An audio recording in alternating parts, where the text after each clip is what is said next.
It often begins with something so quiet that even the child doesn't realize what's happening.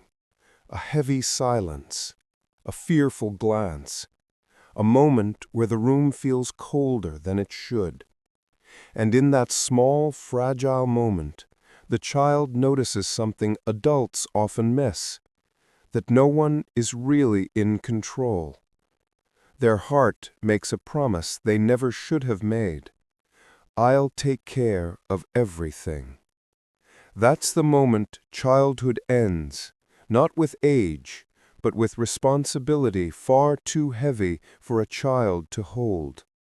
They learn to stay alert. They learn to predict chaos before it arrives. They start carrying emotions that don't belong to them. These children grow up fast, but not because they want to, because they have no other choice. Instead of being cared for, they become the caretakers. Instead of expressing feelings, they swallow them. Instead of reaching out for help, they become the help. And the world praises this. You're so mature. You're so strong. You're so responsible. But they're not strong. They're scared. And that strength is just fear in disguise. Psychology has a word for this: role reversal. When the child becomes the emotional anchor of the home, their nervous system grows up in survival mode, always scanning for danger, always bracing for the next argument, always preparing to fix something they never broke. They walk on emotional eggshells, thinking one wrong move could ruin everything. And slowly, they learn a dangerous belief. If I'm perfect, maybe everyone will be okay. As they grow up, their childhood identity becomes a mask of calmness, a mask of competence, a mask that hides a child who never felt safe enough to fall apart. They become the helper, the strong one, the person who has it all together. But inside, there's a constant ache, a small voice saying, "Why did I have to grow up so fast?"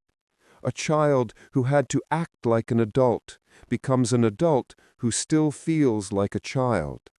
And the symptoms show up everywhere. They struggle to rest because rest feels dangerous. They distrust kindness because softness feels unfamiliar. They become hyper-independent because depending on someone once led to disappointment. They take care of everyone else while quietly hoping someone will finally take care of them. They apologize for having needs. They feel guilty when they say no. They mistake anxiety for intuition because their body learned to confuse alertness with safety. But none of this is their fault. Children adapt to survive, especially when survival is their only option. They learn to stay quiet so the house stays peaceful. They learn to become useful so no one gets angry. They learn to be good so they won't be abandoned. Attachment is that powerful. A child would rather lose themselves than lose connection. But here's the truth that healing begins with. Nothing about this was normal, and none of it was okay. You weren't supposed to manage adult emotions. You weren't supposed to calm storms you didn't create.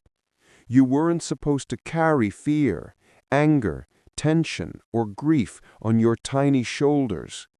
You were supposed to laugh. You were supposed to play. You were supposed to be held, not hold everything together. But you adapted. You survived. And that survival shaped who you became. Now, as an adult, the real journey begins. Not in blaming yourself, but in finally understanding yourself.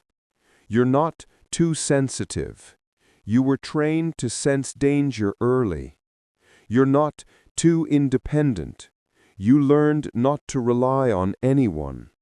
You're not emotionally distant. You learned closeness wasn't safe. And you're not broken.